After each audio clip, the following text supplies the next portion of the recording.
ঈদ উৎসব মানেই নতুন পোশাকের উচ্ছ্বাস। তাই ঈদকে ঘিরে বিভিন্ন মার্কেটের ব্যবসায়ীরা সাজিয়ে তোলেন নতুন কাপড় আর বাহারি ডিজাইনের পোশাকের সমাহারে। রাজধানীর চাঁদনী চকের গজকাপড়ের দোকানগুলোতে সাধারণত রোজার শুরুর দিক থেকেই থাকে উপচে পড়া ভিড়, কারণ কাপড় কিনে তা দিতে হয় দর্জির কাছে, আর সেজন্য দরকার বাড়তি সময়। তবে অন্যান্য বছরের তুলনায় এবারের চিত্রটা ভিন্ন। দোকানগুলোতে ক্রেতা নেই বললেই চলে। টাকা পয়সা নাই, পুরো মার্কেট অচল হয়ে রয়েছে।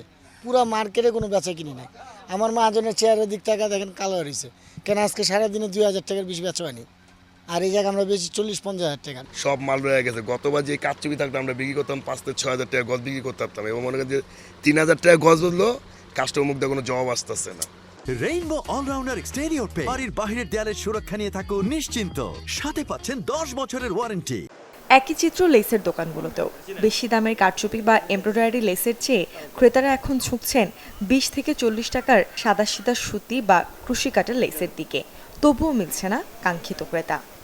বেচা বিক্রির সময় আমরা দোকানে বসে রয়েছি, কাস্টমার কম। আর আমাদের জিনিসগুলো টেলারের সাথে সম্পর্ক, টেলাররা 20 রমজান পর্যন্ত আমাদের ব্যবসাটা একটু ভালো যাওয়ার কথা, কিন্তু এখনও আমরা কাস্টমার কম, আমরা বসে রয়েছি। ব্যবসা কিছুদিন আগে ভালোই ছিল, আপনার এখন ইদানিং কাস্টমার কম চাপতেছে।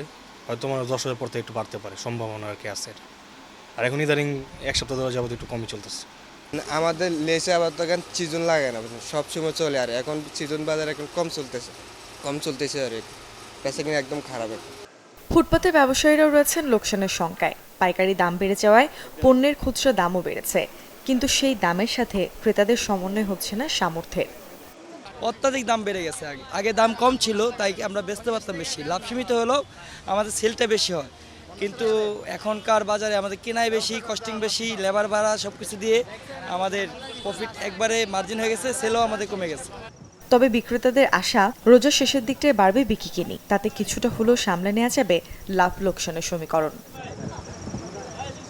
মুর্শনৈশী, চ্যানেল 24, ঢাকা।